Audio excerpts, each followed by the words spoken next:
আসসালামু আলাইকুম রহমতুল্লাহি বারাকাতু। একটি নতুন সেটিংস নিয়ে আপনাদের সামনে উপস্থিত হয়েছি। সেটিংসটি হলো, যদি আমরা মনে করি যে আমাদের ফোনে যে অ্যাপসগুলো আমরা ইনস্টল করি সেগুলো আমাদের ফোন থেকে রিমুভ হয়ে যায়, কিন্তু এটা ভুল, এটা ভুয়া, একদম ভুল। আপনারা আমার স্ক্রিনের দিকে লক্ষ্য করুন।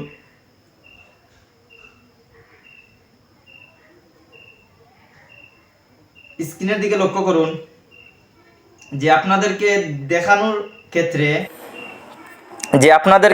দেখানোর ক্ষেত্রে আমি আমার ফেসবুক লাইটটি ডিলিট করলাম। ফেসবুক লাইটটি আমি ডিলিট করব এখন। এই যে আমি ফেসবুক লাইটটি ডিলিট করে ফেলেছি। এখন আপনারা মনে করবেন যে আমি এই অ্যাপসটি ডিলিট করেছি, আমার ফোন থেকে চলে গেছে। এটা একদম ভুল। এই অ্যাপসটি আপনারা পেয়ে যাবেন, আপনারা চলে যাবেন আপনাদের ফোনে প্লে স্টোরে যে অপশনটি আছে সেই অপশনে আপনারা চলে যাবেন, সেই অ্যাপসটির মধ্যে আপনারা চলে যাবেন। যখন অ্যাপসটিতে ক্লিক করবেন তখন এখানে আইকন দেখতে পারবেন যে আপনাদের আইডির যে লোগো, সেই লোগোতে আপনারা ক্লিক করবেন। উপরের দিকে আপনারা সেই লোগোতে ক্লিক করবেন। লোগোতে ক্লিক করার পর এখানে দেখো ম্যানেজিং অ্যাপস ডিভাইস, এটাতে আপনারা ক্লিক করবেন। এটাতে ক্লিক করার পর আপনারা নিচের দিকে যাবেন।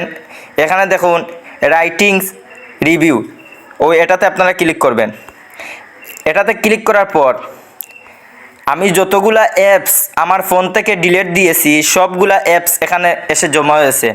দেখুন যতগুলা অ্যাপস আমি আমার ফোন থেকে ডিলিট দিয়েছি এগুলা ও বাকি সব অ্যাপস এখানে এসেছে। আমি একটু আগে কি দিয়েছি, লাইটি, দেখুন এখানে লাইটি অ্যাপসটি চলে এসেছে। এখানে ক্লিক করব। আবার দেখাচ্ছি, এখানে যে দেখতে পাচ্ছেন তারার মতো, সেই তারার ভিতরে আমরা ক্লিক করব। তারার ভিতরে ক্লিক করার পর এখানে দেখুন পোস্ট লেখা আছে, পোস্ট, এখানে আমরা ক্লিক করব। পোস্টও ক্লিক করার পর শেষ না, আমরা এখানে দেখুন এর সাইটে লেখা আছে পোস্টেড, আমরা এটাতে ক্লিক করব। এটাতে ক্লিক করার পর দেখুন আমার ফোনে যে ফেসবুক, এটা এখান থেকে ডিলিট করতে হবে। দেখুন ডিলিট অপশন, আমরা এখান থেকে ডিলিট করব। এই হলো ডিলিট হয়ে গেছে। এখন আমরা ফোন থেকে এইভাবে যদি ডিলিট দেই তাহলে আমাদের ফোনে দুর্বল হবে না, ফোন সেট স্লো হবে না, চার্জেও বনি দেবে, সব কিছু ঠিকঠাক থাকবে। এখন থেকে আপনারা যখনই ফেসবুকে আপনাদের ফোনে কোনো অ্যাপস আপনারা আনইনস্টল করবেন বা ডিলিট করবেন, এইভাবে এখানেই এসে ডিলিট করবেন। প্রথমে পোস্ট করবেন, বাদে ডিলিট করবেন।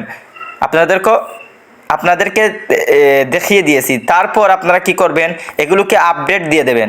আপডেট দেওয়ার পর দেখবেন আপনাদের ফোন অনেক চালু হয়ে গেছে। ভিডিও দেখার জন্য অনেক ধন্যবাদ। আপনারা ভিডিওতে লাইক করবেন, কমেন্ট করবেন, শেয়ার করবেন ও সাবস্ক্রাইব করবেন। আল্লাহ হাফিজ। আসসালামু আলাইকুম ওয়া রাহমাতুল্লাহি ওয়া বারাকাতুহু।